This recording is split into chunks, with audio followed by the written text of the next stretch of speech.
This has been I wouldn't say a weird bye week. It hasn't been super weird, but there has been a couple of strange things that have happened during this bye week that if you're not paying close attention to, you might not pick up on.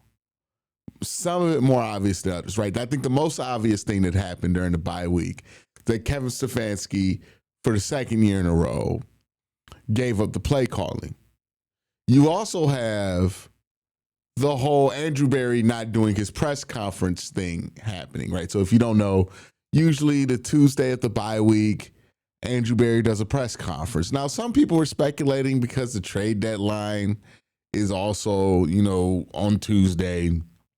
Oh, next Tuesday, the next week. People were having this conversation last week that maybe Andrew was just waiting to have his yearly press conference for the bye week on Tuesday this week, November 4th. But as of now, I haven't heard anybody report that he is scheduled for a press conference today. And also, this would be assuming that the Browns made a move for somebody. As of right now, recording this video, it's like 12:39 in the morning. There has been no move made by the Cleveland Browns. Now, that might change, and Andrew Berry might speak to the media, and maybe that theory rings out. But I do think it is strange that Andrew Berry has not done his press conference, especially this year, where he's going to have to take questions for the first time about potentially firing Kevin Stefanski. I don't think that's ever really happened for Andrew, right? Since he's been doing these bye-week press conferences where he would have to take questions about that. First year, certainly not. Second year, nobody was talking about really firing Kevin in the media. Third year, no. Fourth year, last year, I don't think people were ready to, I don't think the media was at the point to where they were going to fire Kevin a year after he won Coach of the Year. This is the real first time there's been actual pressure to wonder what Andrew's going to do and if Andrew's going to outlast Kevin. That's always the assumption has always been that Kevin has a better chance to outlast Andrew. But the way that this offseason has unfolded, where Kevin spent the whole offseason doubling down on his system and his offensive philosophy, and that turned out to be a dud this year when it comes to the Browns offense. And then you have the Andrew Berry part of this where he, had a big offseason, right? Myles Garrett wanted to trade. You had limited money with free agency because of the Deshaun Watson contract.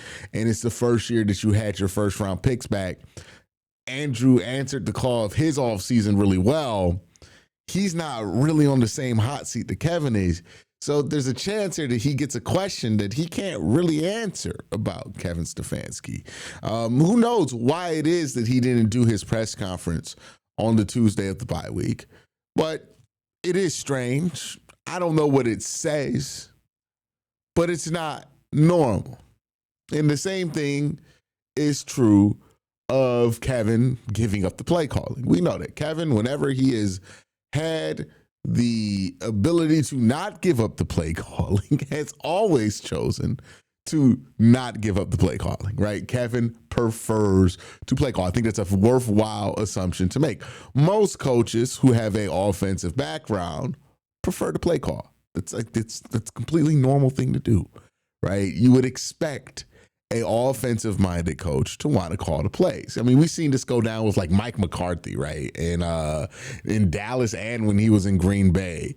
He would always go back and forth between calling the plays, not calling the plays, depending on where the heat is for that season. And Kevin's given up the book for the second time. Now, last year when this happened, it was kind of predictable and understandable.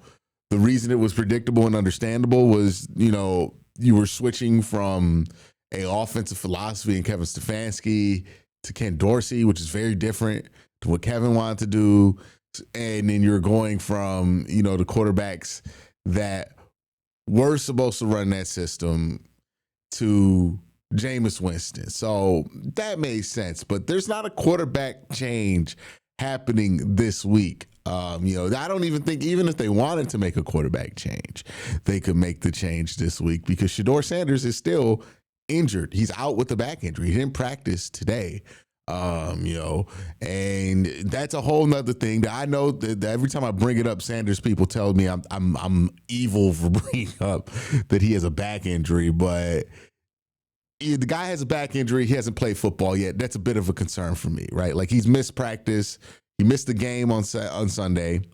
He had a whole bye week, and now he's missed another practice. So it tells you he probably would have missed the game again if they would have had a game on Sunday, since he's still not practicing a week later after that game, after a bye week, right? So whatever's going on with his body to where he's having a hard time holding up to whatever he's doing to his body while not playing, that's a concern, right? That doesn't exactly shoot confidence into anybody being like neutral about Shedeur Sanders. So even if you wanted to make a quarterback change, I don't think you could unless you wanted to put Bailey Zapp in, which would be pointless. So it's not being paired with the quarterback change. All it is just a response to just how horrific the offense is. And it makes me wonder what that means for the job security of Kevin Stefanski and if it will change anything. Now, I have my opinions on that, but real quick, before I get more into that, got to thank my sponsor for today, Sleeper. Real quick, just want to let you guys know Sleeper has a new offer here. They're offering a free $20 entry, no deposit required. And also, if you're a first-time user, you also will receive a 100% match on up to $100 when you use the promo code Worst Take. Again, $20 free, no deposit required. Plus, first-time users also receive a 100% deposit match up to $100. Join Sleeper. So I'll just say straight up, I'm not somebody who believes that changing the play caller is that big of a deal in the offense. I know that there are some people who makes it seem like changing the play caller is going to make everything different. Usually doesn't, right? For the Browns, I don't think the issue is the specific plays that they're calling when they're calling those plays. I think the issue is the entire play sheet. And if the entire play sheet is the issue, it's not just Kevin Stefanski calling the bad plays. It's the fact that the bad plays are on the play sheet, right? It's the utilization of players that bother me, right? Like that's the thing about the offense that I find funky, right? A lot of times people just simplify this into play calling, but it's not, right? Choosing who's in on what personnel packages, that's not play calling. That is just the structure of the offense. That is a decision that Tommy Rees has been involved with this entire time. When I complain about Isaiah Bond being designed, motion quick slants in 3rd and 7s instead of it being Jerry Jeudy, that's not something a change in play caller is going to fix. Because the offensive coordinator is the one saying, no, I want Isaiah Bond in on that action, running that action on that play. The kind of stuff that bugs me, or that stuff I've been complaining about in my film breakdowns about the Browns offense, like maybe 10% of it's play calling. Maybe. It's not really the play calling that bugs me. It is the plays that we have on the play sheet. It is how these plays are being ran that are on the play sheet that bother me. I hope I'm doing a good job of explaining the difference, right?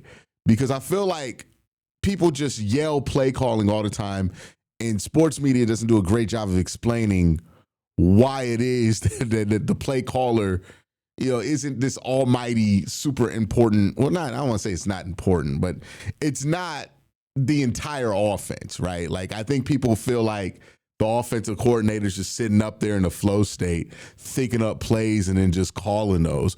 But the plays are on a play sheet. They're all divided by down and distance situations, and you have like 4 or 5 options to select from, right? Everybody's involved in every play that gets called. So if there's something about that play you don't like, changing the guy who's calling the play is not really going to change the core of the issue. It's an aesthetic fix, right? And I think that's what the Browns are hoping to accomplish here with this move to Tommy Rees as the play caller.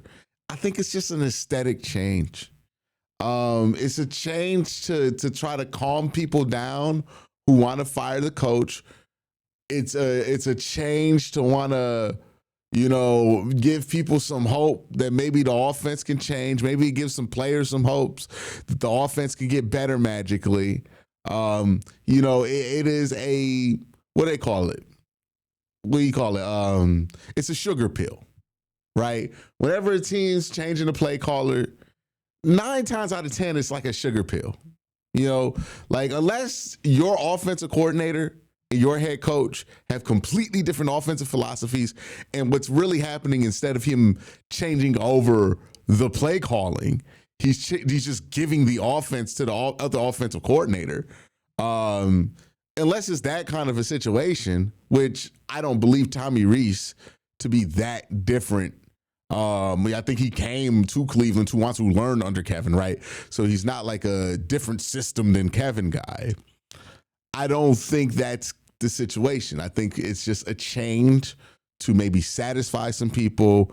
And then hopefully what you're hoping, if you're the Browns, is that the bye week gives you the extra time you need to be able to execute what's already in the play sheet at a higher level, maybe getting back Cedric Tillman, that it makes people feel like something changed when nothing really changed at all. That's why every time a coach changes the play calling in the season ends and they start a new season, they're always back to calling the plays because they know they were just like, okay, let's give them the sugar pill, right? Let's make them feel a little bit better. Things are bad. Let's tell them that we change play callers, right? It's not really a huge fix. It's not a foundational change to the offense.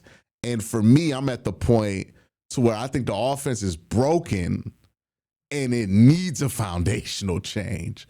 So I don't think switching to Tommy Rees is going to fix that. I don't think that's going to solve the larger issues here.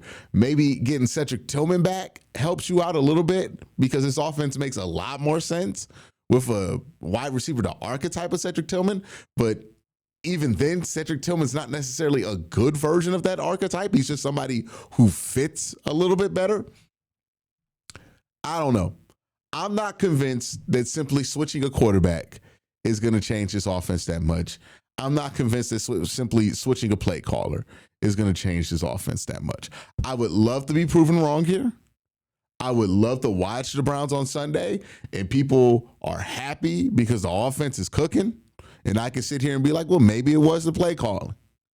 I would love to be in that situation because I'm tired of watching the Browns score 10 points a game. But if I'm being honest with how I feel here, I just think the problems are bigger than a simple switch and play caller is going to fix. I think the motivation behind doing this is to try to take some of the heat off the team right now and some of the heat off the offense right now. Now, what does this mean for Kevin's job security? When I first saw this, I thought to myself, well, maybe Kevin's safe, right? Because if you're Kevin Stefanski and you're a 2-time coach of the year and you think of yourself as a great offensive mind, you're not going to go out not calling the plays. Like if you truly felt like getting fired was on the table at the end of this season, your solution isn't going to be to take yourself out the equation.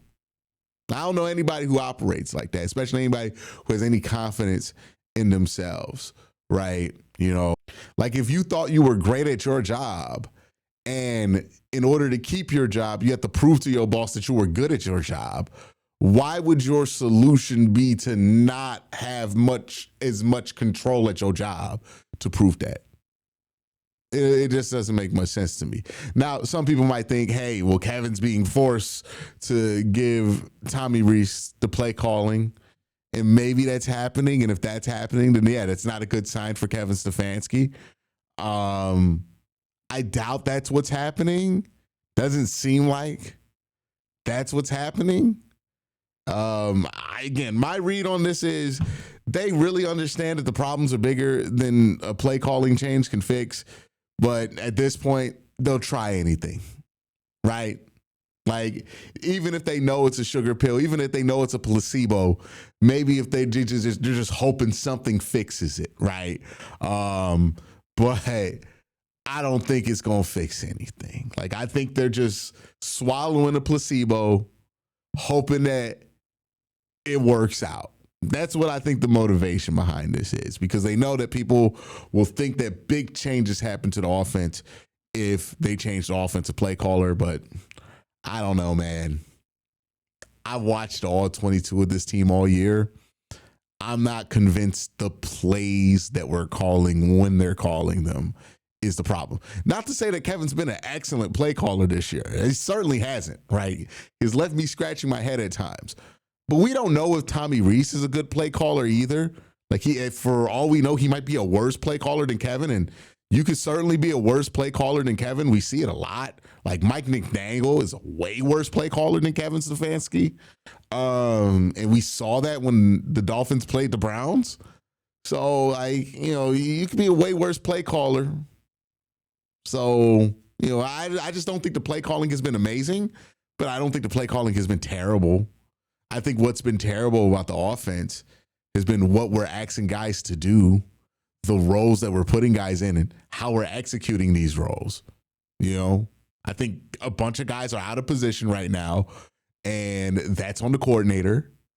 I think that guys aren't being utilized properly, and that's on Kevin. And I think that there has not been a sense of urgency to fix these things, and that's extra on Kevin. And that the structure of what we're asking these guys to do for the roster that we have, it stinks.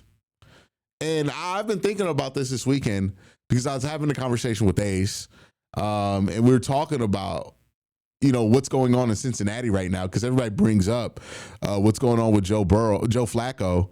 And what's interesting about that, right, is on the surface, if you're just looking at that, you might say to yourself, oh, that makes Kevin look really bad. But I was talking about this with Ace, and from a Cincinnati perspective, it's actually the opposite.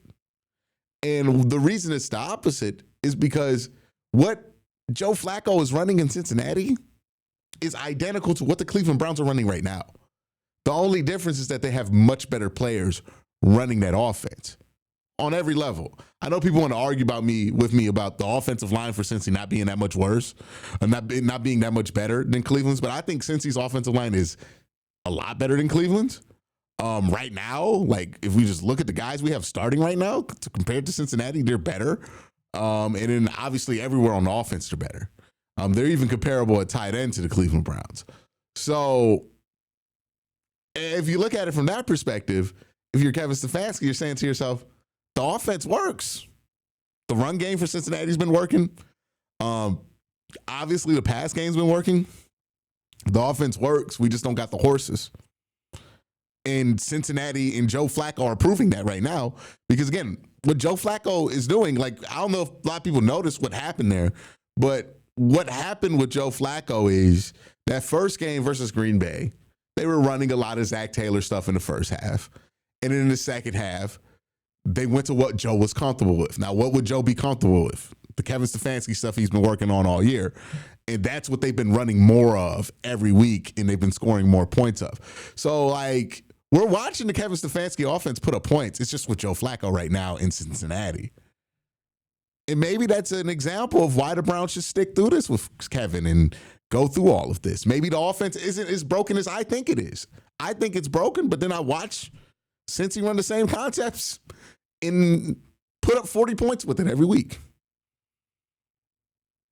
There's a lot to think about here. We'll see how it goes. I just think the results are going to have to speak for itself at some point. So we'll see how, Tommy Rees as a play caller goes. I wish him the best of luck. I hope it does fix the offense.